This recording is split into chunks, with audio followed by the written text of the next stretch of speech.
नमस्कार दोस्तों, मेरा नाम ओम और एक बार फिर लेके आया हूँ आपके लिए एक मजेदार वीडियो। इस वीडियो में हम आपको बताने वाले हैं कि आप जो फॉर्म आपके बीएलओ आपके घर पे देके गए उस फॉर्म में बिना कुछ गलती करे आप उस फॉर्म को कैसे भर सकते हो। आपको हम आज ये फॉर्म भर के बताने वाले हैं। इस फॉर्म को किस तरीके से किस कॉलम में क्या डिटेल भरनी है बिना किसी गलती करे। बहुत सारे व्यक्ति क्या करते हैं, किसी नाम की जगह अपने पिताजी का नाम लिख देते हैं, वोटर आईडी नंबर गलत लिख देते हैं, बहुत सारी जगह जो अपने रिलेशन गलत लिख देते हैं। ये गलतियां जो है आगे जाके आपकी कोई प्रॉब्लम क्रिएट ना कर दे। तो आज हम आपको बताने वाले हैं इस फॉर्म को किस तरीके से स्टेप बाय स्टेप कैसे भर सकते हो, सारी डिटेल बताएंगे। तो वीडियो को लास्ट तक देखना। अगर पहली बार आए हो तो चैनल को सब्सक्राइब करना ना भूले। और अगर आपको अच्छी लगे और आपके दोस्तों को किसी को फॉर्म भरने में प्रॉब्लम आ रही है तो ये वीडियो उनको भी शेयर कर दीजिए। तो चलते हैं फॉर्म को कैसे भरते हैं।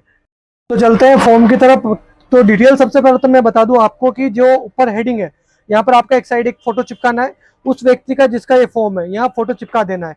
फोटो चिपकाने के बाद मैं आपको बता दूं यहाँ पर आपकी डेट ऑफ बर्थ लिखनी है। जो ये वाली जो लाइन है इस लाइन के सामने यहाँ पर आपको डेट ऑफ बर्थ लिखनी है। डेट ऑफ बर्थ लिखने के बाद यहाँ पर आधार कार्ड नंबर वाली कॉलम में जो है आपको आपका आधार कार्ड नंबर लिखना है। आधार कार्ड नंबर के बाद मोबाइल नंबर के सामने मोबाइल नंबर लिखना है। उसके बाद पिता मतलब आपके पिताजी का आपको यहाँ पर नाम लिखना है जो आपके डॉक्यूमेंट में है, जो अभी वर्तमान में आपके नाम है वो लिखना है। अगर पहले किसी प्रकार की कोई गलती है तो आप वो गलती दोहराए मत, आप आपके पिताजी का नाम वही लिखो जो है। उसके बाद चलते हैं यहाँ पर पिताजी का अगर वोटर आईडी उपलब्ध हो तो वोटर आईडी नंबर लिख दीजिए, माताजी का नाम। उसके बाद यहाँ पर माताजी का वोटर आईडी नंबर लिख दीजिए। आपकी वाइफ अगर आप शादीशुदा है तो यहाँ पर आपकी घरवाली का नाम और नीचे घरवाली की वोटर आईडी अगर जनरेट हो चुकी है तो उसका जनरेट हुआ उसका वोटर आईडी नंबर लिख दीजिए। अब मेन जो प्रॉब्लम आती है अधिकतर व्यक्तियों को वो नीचे वाले कॉलम में आती है। एक तो फर्स्ट वाला कॉलम, एक सेकंड वाला कॉलम। तो यहाँ पर मैं आपको बता दूं किसी भी व्यक्ति को दोनों कॉलम भरने की आवश्यकता नहीं है। कोई भी व्यक्ति एक कॉलम को भर के भी अपना फॉर्म सबमिट कर सकता है। अब मैं आपको बता दूं अगर आगे वाला कॉलम कब भर सकते हो तो मैं यहाँ ये वाला जो कॉलम है उसी व्यक्ति को भरना है जिनका 2002 या 2003 की वो एसआईआर की जो लिस्ट है उस लिस्ट में जिसका नाम था वो व्यक्ति इस फॉर्म इस वाली जो कॉलम को भर सकता है। तो इस कॉलम में कैसे भरना है, सर्वप्रथम जो उसका जैसे ये हंसराज जी का है तो यहाँ पर हंसराज जी का नाम आएगा, ठीक है। तो ये उन्हीं का डिटेल यहाँ पर भरा जाएगा। अगर उनका नाम है तो ये बढ़ना है, अगर नहीं है तो ये दर वाला बढ़ना है। तो ये कैसे बढ़ना है तो ये बता देते हैं। तो निर्वाचक का नाम मतलब यहाँ पर हंसराज जी का नाम आएगा या उनके जो एपिक आईडी आएगी।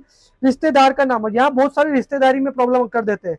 रिश्तेदारी में मतलब उनके पिताजी का नाम, क्योंकि पीछे हस्बैंड बहुत सारी लेडीज होती है तो हस्बैंड का नाम आता है, कोई जेंट्स होता है उसके पिताजी का नाम आता है। तो यहाँ पर रिश्तेदार में उनके पिताजी का नाम लिखना है, यहाँ हंसराज यहाँ उनके पिताजी का नाम। उसके बाद उनका रिश्ता क्या लगते हैं पिताजी, ये डिटेल लिखना है। उसके बाद जिला राजस्थान जिला लिखना है, उसके बाद राज्य लिखना है, उसके बाद नीचे विधानसभा का नाम लिखना है।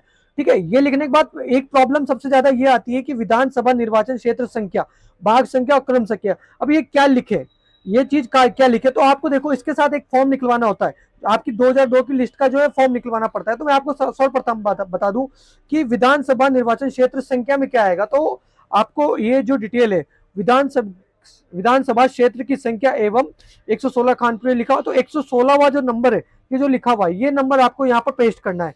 उसके बाद चले भाग संख्या, देखो सेकंड में आपका है भाग संख्या, तो भाग संख्या ये वाला लिखना है। भाग संख्या ऊपर हेडिंग में जिस एरिया का जो नंबर है वो नंबर आपको यहाँ लिखना है। उसके बाद क्रम संख्या, क्रम संख्या में जैसे ये नाम मैं बता दूं, ये नाम यहाँ पर आ रहा है हंसराज, उसे इसके आगे वाला नंबर देखो 651, वो 651 वाला नंबर यहाँ पर लिखना है। तो ये मैं बता दूं क्रम संख्या में तो आपके नाम के आगे की संख्या, भाग संख्या में आपके एरिया की संख्या आगे की संख्या, उसके बाद विधानसभा मतलब आपके एरिया विधानसभा के आगे की संख्या। इस तरीके से इस वाले कॉलम को बढ़ना है। इसके बाद चलता है सेकंड कॉलम के ऊपर। ये कॉलम उनको बढ़ना है जो उस समय वोटर वोट देने लायक नहीं थे या वोट देना उनका उन्होंने फॉर्म रजिस्टर्ड नहीं कराया था। तो उनको यहाँ पर उनके पिता की माता या तो उनके पिताजी की या फिर उनके दादा की या फिर माता की, इनमें से किसी एक जने की यहाँ पर डिटेल डालनी है। अगर उनके पिताजी की डिटेल है तो यहाँ पर उनके पिताजी का नाम लिखना है। यहाँ पर हंसराज जी का नाम नहीं आएगा, यहाँ उनके पिताजी का नाम आएगा, उनका रिकॉर्ड है। अगर इनका रिकॉर्ड नहीं हुआ तो यहाँ पिताजी का रिकॉर्ड लिखना है। ठीक है, यहाँ पिताजी का नाम या एपिक आईडी या रिश्तेदार। अब क्या है, यहाँ जिनका नाम लिखोगे ऊपर, यहाँ उनके पिताजी तो उनके पिताजी के पिताजी मतलब दादाजी का नाम आएगा। ठीक है, बहुत सारे कंफ्यूजन क्या होता है, यहाँ नाम में खुद का नाम लिख देते हैं फिर यहाँ उनकी एपिक आईडी लिख देते हैं, वहां फिर रिश्तेदार है उनके पिताजी का नाम फिर रिश्ता। तो ये गलत चीज है। यहाँ पर अधिकतर व्यक्ति गलती क्या कर रहे हैं, यहाँ पर आपकी डिटेल जैसे मैं आपको बता दूं हंसराज जी की जो माता जी उनका नाम है भरोसी बाई। तो ये नाम नाम वाला कॉलम है, इस नाम वाले कॉलम में भरोसी बाई का नाम आएगा। उसके बाद नीचे देखो रिश्तेदार का नाम, रिश्तेदार के नाम में देखो इधर भरोसी बाई के पति का नाम क्या है भेरूलाल, तो यहाँ रिश्तेदार के नाम में भेरूलाल आएगा। उसके बाद रिश्ते का तो यहाँ पर आएगा पत्नी, तो मतलब इस तरीके से कॉलम वाइज कॉलम डिटेल भरनी है आपको। यहाँ पर बहुत सारे कंफ्यूजन है। SIR का फॉर्म भरते बहुत सारे BLO जो है पता क्या नींद में थे क्या थे, उनको भी इस चीज का कंफ्यूजन है। बट ये चीज आपको ऑनलाइन जो वोटर ID हेल्पलाइन डिटेल है उस पर आपको उसको क्लियर डिटेल मिल जाएगा। यहाँ नाम जो है, जो वेरिफिकेशन, जो जिनका वोटर लिस्ट में नाम है उसका डिटेल आएगा।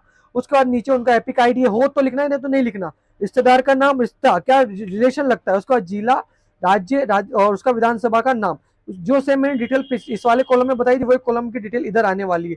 यहाँ पर आपकी विधानसभा की आगे की संख्या, या आपके एरिया के आगे की संख्या, या आपके नाम के आगे की संख्या। उसी तरीके से यहाँ पर आपके जिसका डिटेल भर रहे हो उसके आगे की संख्या, एरिया के आगे की संख्या, और उसके बाद विधानसभा के आगे की संख्या। इस तरीके से आप इस फॉर्म को भर सकते हैं। फोटो चिपकाना है, साइड डिटेल आपको मिलान कर लेना है। इस फॉर्म को मैं भर के भी आपको बताने वाला हूँ, जिसका मैं लास्ट प्रीव्यू आपको दिखा देने वाला हूँ।